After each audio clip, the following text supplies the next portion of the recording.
Imagine waking up tomorrow morning, walking outside and seeing a swastika flying over your city hall, not as a museum piece, not as a historical artifact, but as the actual flag of your nation. It sounds like pure nightmare fuel, doesn't it? But here's the disturbing truth. There was a very real moment in history when this alternate reality wasn't just possible, it was terrifyingly close to happening. And the question we're exploring today isn't just about Hitler winning World War II. It's about what would have happened right here on American soil if the unthinkable had occurred. Most people think of Nazi Germany's ambitions as purely European, Poland, France, Russia. But what they don't realize is that Adolf Hitler had very specific, very detailed plans for the United States of America. And those plans would have transformed everything you know about this country into something completely unrecognizable. We're talking about a scenario that would have changed not just politics or borders, but the fundamental nature of what it means to be American.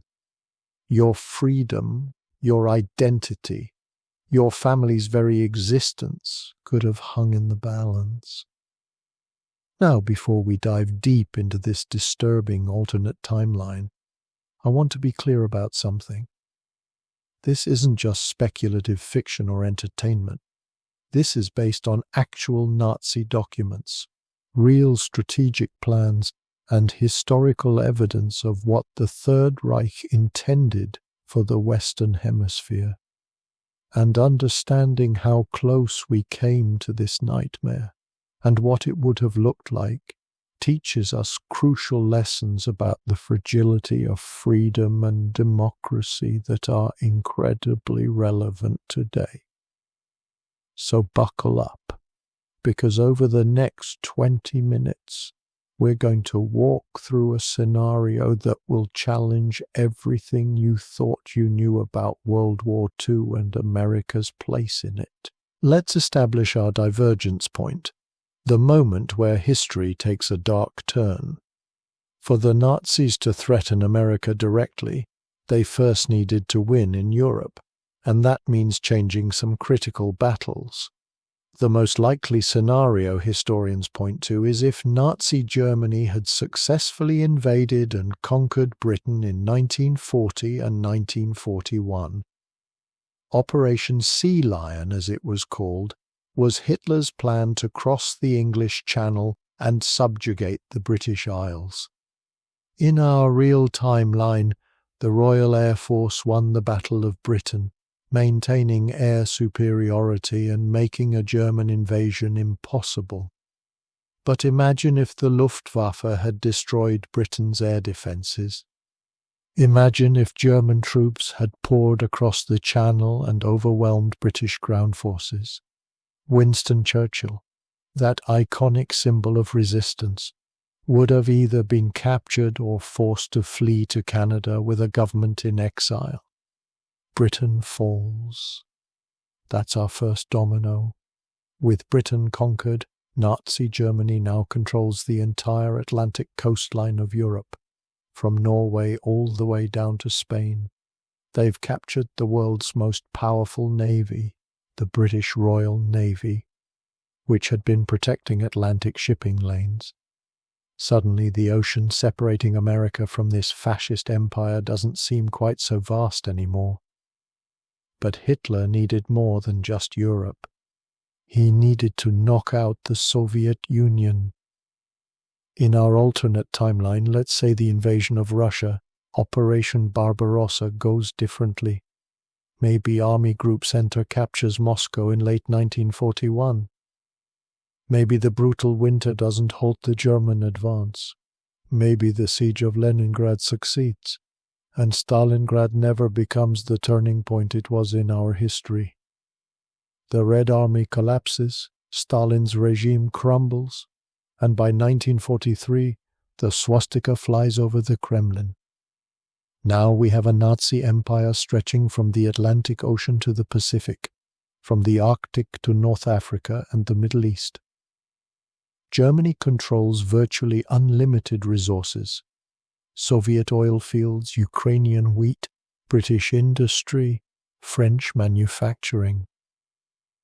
The Third Reich is now the most powerful nation on earth, and there's only one remaining obstacle to complete world domination: the United States of America.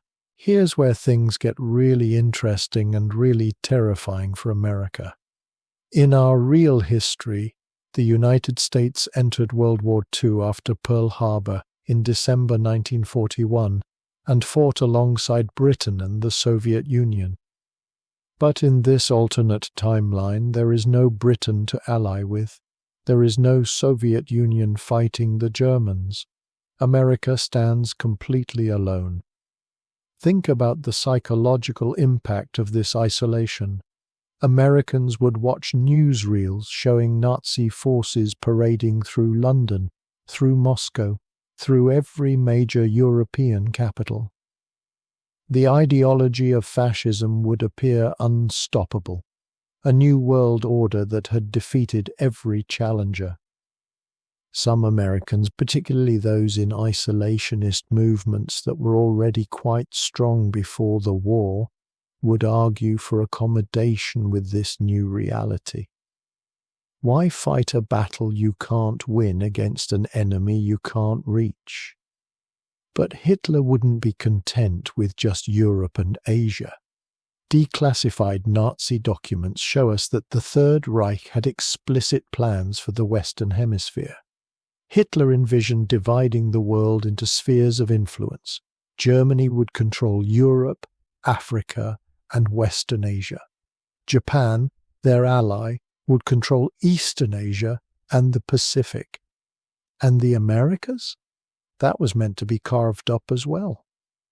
The Nazi plan involved supporting friendly fascist movements throughout South and Central America. Countries like Argentina, which had significant German populations and fascist sympathies, could become staging grounds. Brazil, with its own German immigrant communities, was another target for Nazi influence. Hitler wanted to encircle the United States, to create a network of allied or puppet states throughout Latin America that would economically isolate and politically pressure North America. Now, in 1941, President Franklin Roosevelt was acutely aware of these threats. Even before Pearl Harbor, he had been moving America toward war readiness. But imagine his dilemma in our alternate timeline. Does he ask the American people to go to war against an enemy that has never directly attacked American soil, an enemy that controls most of the known world, when the prospects of victory seem virtually impossible?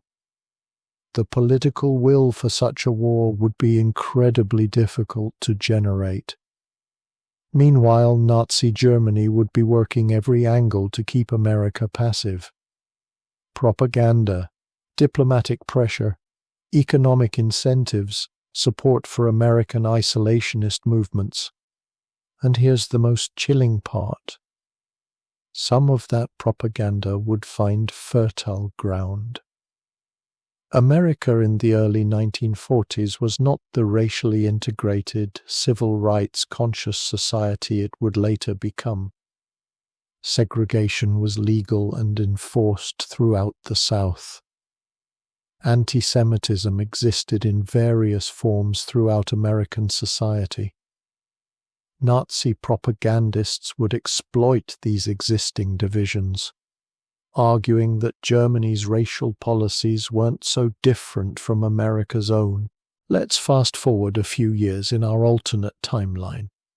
It's now 1945, and Nazi Germany, with the resources of an entire continent at its disposal, has been able to accelerate its weapons development programs without the constant drain of fighting a multi-front war. In our real history, Nazi Germany was developing some terrifyingly advanced weapons. The V-2 rocket, the world's first long-range ballistic missile, was already raining down on London by 1944. Jet aircraft were entering production. But without the pressure of Allied bombing campaigns and Soviet advances, these programs would have advanced much further, much faster. By the mid-1940s, in our alternate scenario, Nazi Germany could have intercontinental ballistic missiles capable of reaching the United States. Imagine sitting in New York, Chicago, or Los Angeles, knowing that at any moment a rocket launched from Europe could strike your city with no warning, no defense, no way to stop it. And then there's the atomic bomb. In our real timeline, the United States developed nuclear weapons first through the Manhattan Project, partly because we had attracted brilliant refugee scientists fleeing Nazi persecution, people like Albert Einstein and Enrico Fermi. But in our alternate timeline, many of those scientists might never have left Europe, or worse, might have been forced to work for the Nazi regime. Werner Heisenberg, who led Germany's nuclear program, was a brilliant physicist. With more time, more resources, and more personnel, Nazi Germany could have developed atomic weapons. Picture this nightmare scenario.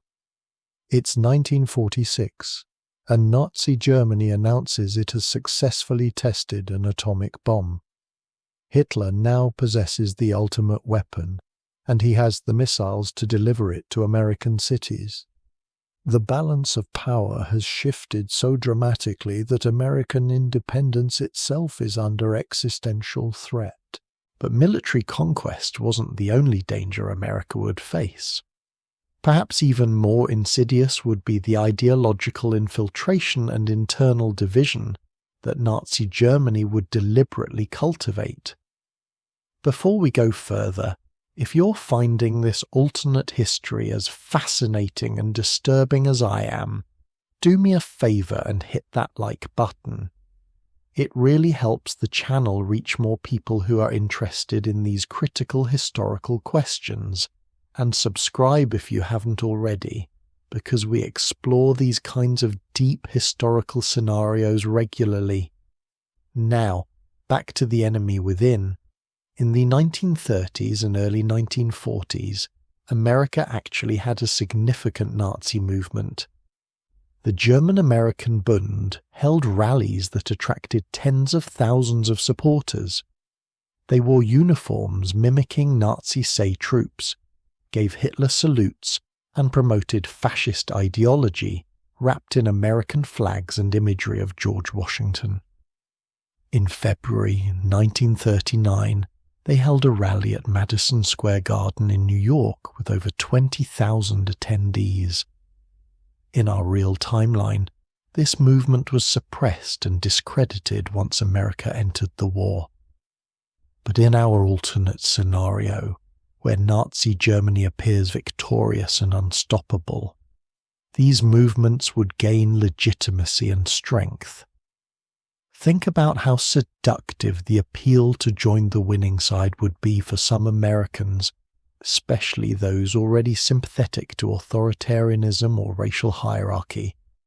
Nazi Germany would funnel money, organizational support, and propaganda to these American fascist groups.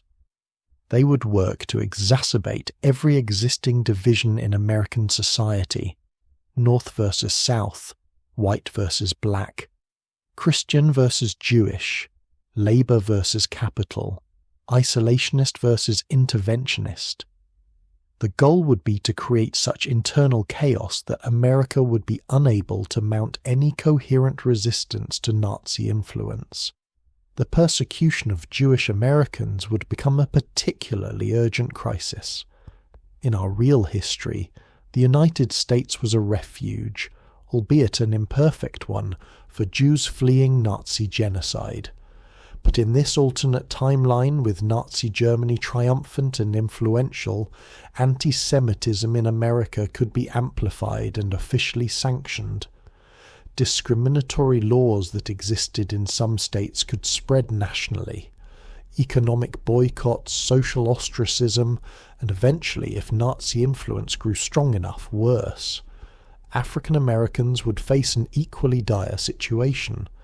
Nazi ideology was explicitly white supremacist and viewed black people as racially inferior. A Nazi-influenced America would see the already horrible system of Jim Crow segregation potentially strengthened and expanded. The civil rights movement, which in our history gained momentum after World War II, partly because of the contradiction between fighting fascism abroad while tolerating racism at home, might never happen. Instead, racial oppression could deepen. Military threat and ideological subversion would be accompanied by economic warfare. Nazi Germany, controlling Europe's industrial capacity and the resources of the Soviet Union, would have enormous economic leverage. They could offer American businesses access to massive European markets, but only if those businesses complied with Nazi political demands. Companies would face a choice: resist and be shut out of the world's largest economic bloc, or cooperate and profit. History shows us that plenty of corporations chose profit over principle even when Nazi crimes were well known. With Nazi Germany victorious and seemingly permanent, corporate collaboration would likely increase. Nazi Germany could also manipulate global commodity markets. They could restrict American access to crucial resources like rubber, tin, and chromium, which were largely sourced from areas now under Axis control. They could undercut American exports by using slave labor to produce goods at artificially low prices. Economic pressure would build on the United States to accept the new Nazi-dominated world order. For ordinary Americans, this economic warfare would mean declining living standards, unemployment, and economic uncertainty. The Great Depression had only recently ended, and the prospect of renewed economic hardship would make the population desperate for solutions. Demagogues offering simple answers, blaming scapegoats, and promising prosperity through alignment with the Axis powers would find eager audiences. Let's zoom out and look at America's neighborhood. With Nazi control over Africa and economic domination of South America, the United States would find itself increasingly isolated in its own hemisphere. Argentina, which had substantial Nazi sympathies in its government and population, could become a fascist state allied with Germany. German military advisors, weapons and financial support would flow into South America. Nazi Germany might establish military bases in Brazil or Argentina, bringing their armed forces to within striking distance of the continental United States. Central America and the Caribbean would become a contested zone. Nazi Germany would work to install friendly governments, establish naval bases, and control the Panama Canal, America's crucial strategic link between the Atlantic and Pacific. Imagine if Nazi U-boats operated freely in the Caribbean, sinking American merchant ships trying to transport goods between American ports. Mexico, sharing a 2,000-mile border with the United States, would face enormous pressure from both sides. Nazi Germany would offer incentives for Mexico to join their sphere of influence, perhaps even dangling the return of territories lost to the United States in the 19th century, places like Texas, Arizona, and California. The prospect of a hostile or even neutral Mexico would force the United States to divert massive military resources to border defense. Canada, which in our real history was a crucial ally, would be in an incredibly vulnerable position. Cut off from Britain, their mother country now under Nazi occupation, Canadians would have to choose between alignment with the United States in resistance or some form of accommodation with Nazi Germany. The pressure on Canada would be immense, and America could not take Canadian partnership for granted. Now let's assume that despite all these pressures, despite the isolation and the economic hardship and the internal divisions, the United States decides to resist. What would that resistance look like? America would become a fortress continent. The military build-up would be unprecedented, making the actual World War II mobilization look modest by comparison. Every able-bodied man and potentially women too would face conscription. Factories would run around the clock producing weapons, aircraft, and ships. Civil liberties would be curtailed in the name of national security, perhaps even more severely than the already controversial measures taken in our real World War II. The country would need to become self-sufficient because international trade would be choked off by Nazi control of sea lanes. Rationing would be severe and prolonged. Rubber, gasoline, steel, food, consumer goods, everything would be strictly controlled. Americans would face a standard of living that declined year after year as the economy was entirely oriented toward military survival. Scientific and technological development would be accelerated in a desperate race to match Nazi weapons advances. The Manhattan Project would become even more urgent, a literal race to develop atomic weapons before Nazi Germany could use theirs. Universities would be transformed into research centers for weapons development. Brilliant minds would be conscripted into service, not for the expansion of human knowledge, but for the creation of more efficient means of destruction. The psychological toll would be staggering. Imagine living under the constant threat of attack, with air raid sirens, blackouts, and civil defense drills becoming part of daily life. Imagine not knowing if tomorrow Nazi rockets might rain down on your city, or if Nazi agents might detonate a bomb in your neighborhood, or if the knock on your door at midnight might be secret police rounding up suspected collaborators or undesirables. Beyond the political, military, and economic dimensions, we need to talk about what would happen to American culture and identity in this nightmare scenario. Nazi ideology wasn't just about political control. It was about total transformation of society and culture. In Germany, the Nazis burned books, purged universities, controlled art and music, and demanded absolute conformity to their worldview. They would attempt the same cultural conquest in America. American literature, film, music, and art that didn't conform to Nazi-approved themes would be suppressed. The cultural vibrancy of America in the 20th century, the jazz, the Hollywood films, the literary renaissance, the artistic innovation, all of this would be threatened. Imagine a world where Louis Armstrong couldn't perform because his music was deemed degenerate. Imagine where Ernest Hemingway's books were banned, where Hollywood was forced to produce only propaganda. The American education system would come under pressure to revise curricula. History would be rewritten to present Nazi ideology favorably, to emphasize racial hierarchy, to glorify authoritarianism.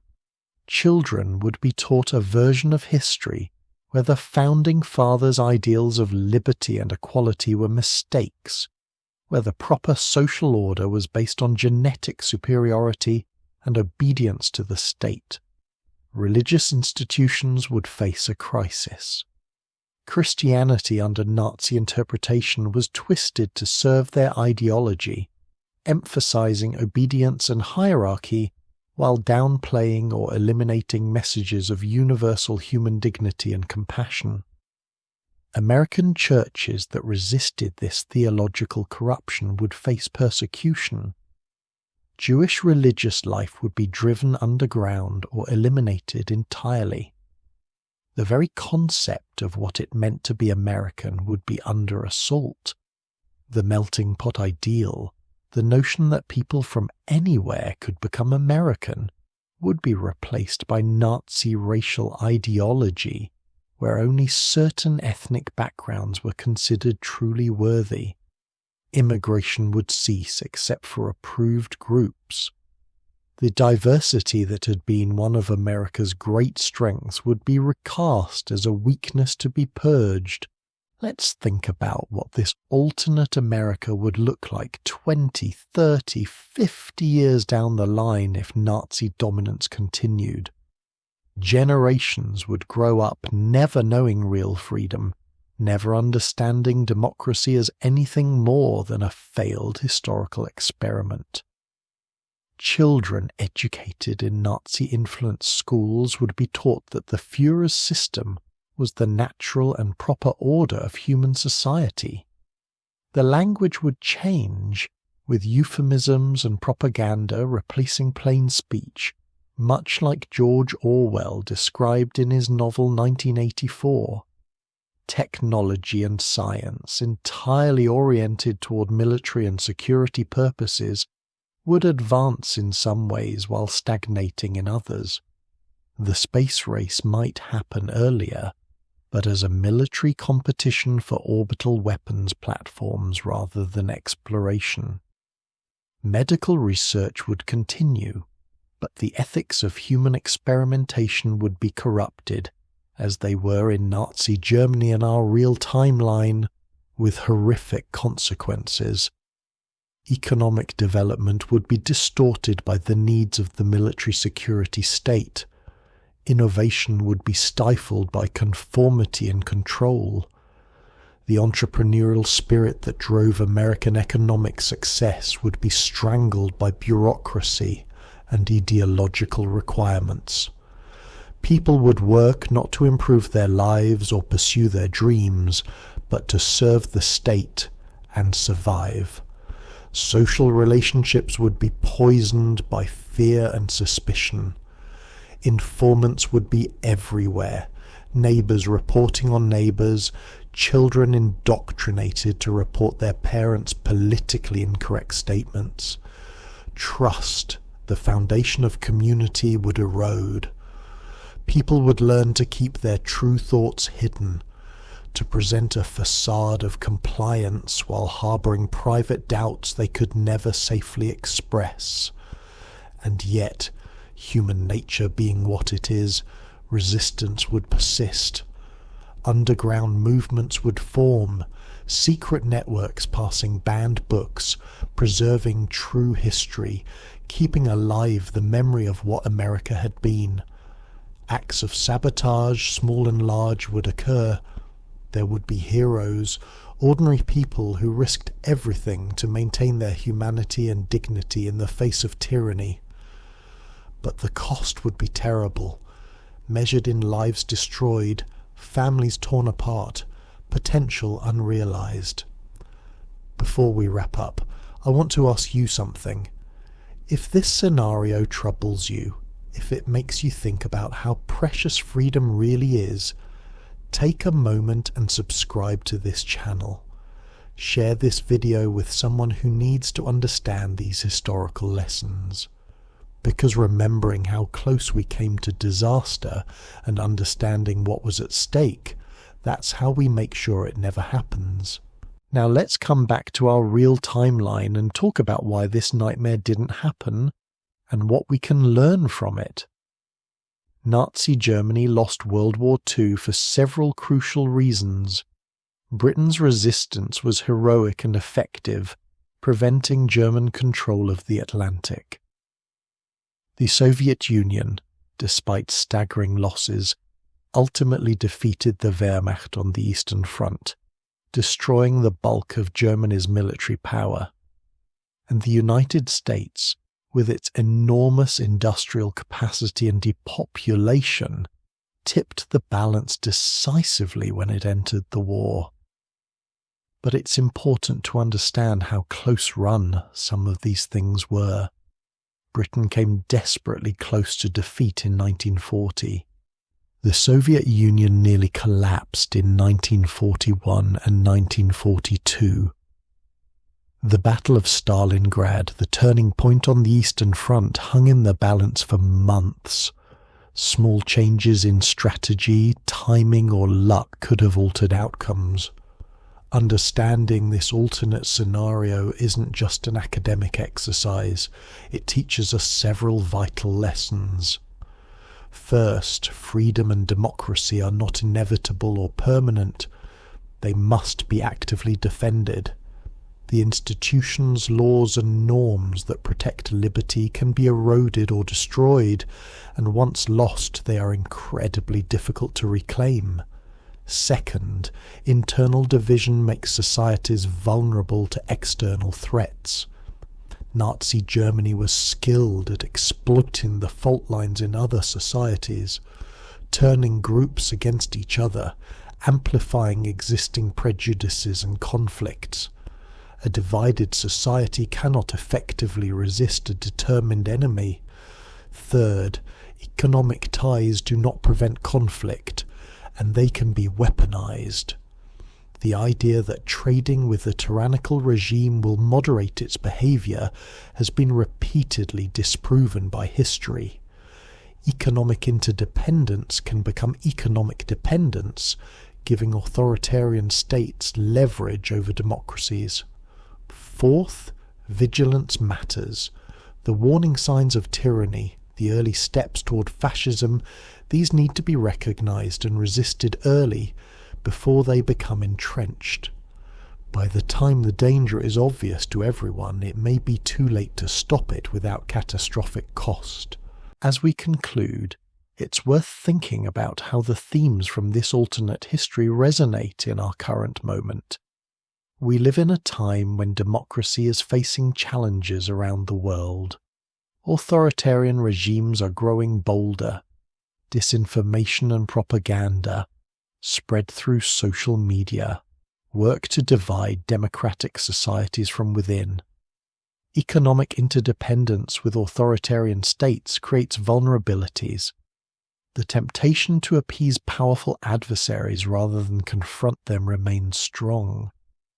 The generation that fought World War II and directly experienced the threat of fascism is nearly gone. Their children and grandchildren, who grew up hearing stories of that struggle, are aging. For younger generations, World War II can seem like ancient history, as remote as the Napoleonic Wars. But the lessons are timeless and urgent. The value of international alliances, the importance of standing with other democracies, the need to confront tyranny before it becomes overwhelmingly powerful. These principles that shaped American foreign policy in the post-World War II era are sometimes questioned today. But our alternate history shows what happens when America stands alone. When democracies fall one by one without mutual support. The necessity of addressing internal divisions and inequalities also becomes clear. A society that tolerates injustice against some of its members is vulnerable, morally and practically. Nazi propaganda exploited American racism and anti-Semitism. A truly united, genuinely equal society would have been far more resilient. The alternate America we've explored today, isolated, besieged, gradually losing its identity and freedom to Nazi influence, serves as a dark mirror. It shows us what we could have lost and what remains at risk if we're not vigilant. The United States, for all its flaws and failings, has been a force for freedom in the world. The liberal democratic order established after World War II, with all its imperfections, has prevented great power conflicts and expanded prosperity and human rights more than any previous international system. This didn't happen automatically or inevitably.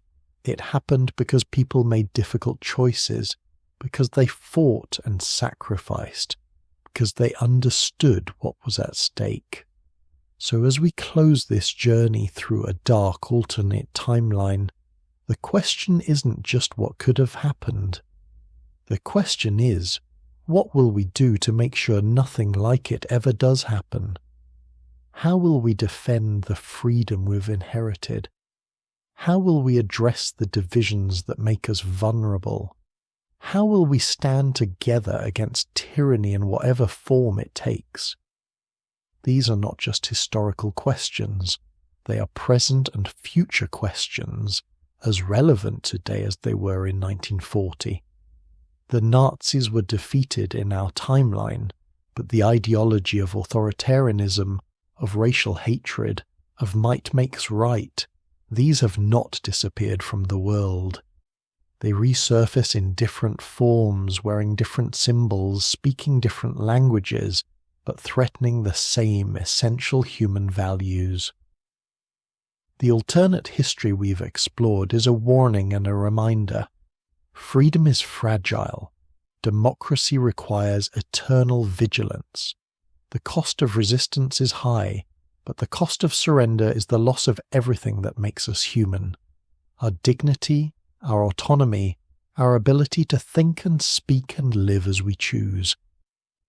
Our ancestors faced the Nazi threat and at tremendous cost defeated it. They gave us a world where we can live in freedom, where we can pursue our dreams, where we can speak our minds without fear. That is a precious inheritance, bought with blood and sacrifice. The question for us is simple. Will we prove worthy of that inheritance? Will we defend it as fiercely as they did? Or will we take it for granted until it's too late? History doesn't repeat exactly, but it rhymes. The threats we face today may not look exactly like Nazi Germany, but the fundamental challenge remains the same. Will we stand for freedom, equality, and human dignity, or will we surrender to fear, division, and tyranny? That choice isn't made once and finished. It's made every day, in small decisions and large ones, in how we treat our neighbours, how we engage in our democracy, how we respond to injustice, how we resist those who would divide us. The alternate America we explored today, that nightmare of Nazi domination, didn't happen. But it could have. And understanding how close we came, understanding what was at stake, that's the first step in making sure that we never face such a threat again. Thank you for taking this journey through one of history's darkest what-ifs with me. Remember to like this video, subscribe to the channel, and share this with anyone who needs to understand these crucial lessons from history. Because the only way we prevent history's nightmares from becoming reality is by learning from them, remembering them, and staying vigilant. Stay curious, stay informed, and most importantly, stay free.